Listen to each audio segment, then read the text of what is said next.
बड़ी खबर शर्जील इमाम पर मुल्क से गद्दारी के मुकदमे के मामले से जुड़ी हुई। शर्जील इमाम पर इश्तियाल अंगेज तकरीर करने का इल्जाम है और दिल्ली की साकेत कोर्ट पे इस मामले की समाअत टल गई है। दरअसल 13 अगस्त को मामले पर आइंदा समाअत होगी।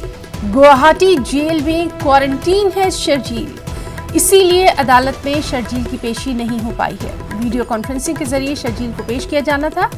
आपको बताएं कि दिल्ली फसादात मामले में मुलजिम है शर्जील इमाम। दिल्ली पुलिस ने शर्जील इमाम के खिलाफ इजाफी चार्जशीट दाखिल कर दी है।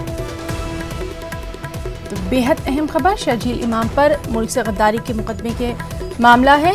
इश्तियाल अंगेज तकरीर करने का इल्जाम है और दिल्ली की साकेत कोर्ट में ये समाअत टल गई है। अब 13 अगस्त को इस मामले पर आइंदा समाअत होगी।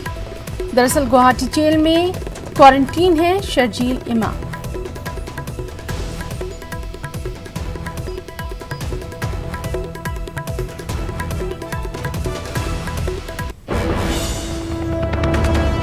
और कोरोना के हवाले से बेहद अच्छी खबर, पिछले 24 घंटों में 54,859 मरीज सेहतयाब हुए हैं। और सबसे अहम बात यह कि एक दिन में सेहतयाब होने वालों की अब तक की सबसे बड़ी तादाद रही है।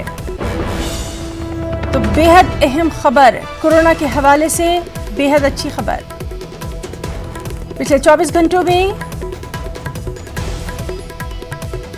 54,859 मरीज सेहतयाब हुए हैं और ये एक दिन में सेहतयाब होने वालों की अब तक की सबसे बड़ी तादाद रही है। 15 लाख से ज़ायद अब तक कोरोना को मात दे चुके हैं और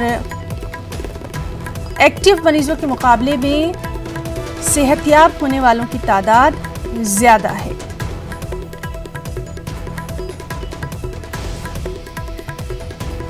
तो आज की बेहद अच्छी खबर कोरोना के हवाले से, पिछले 24 घंटों में जो सेहतयाब हुए हैं लोग, उनकी तादाद ज़्यादा है।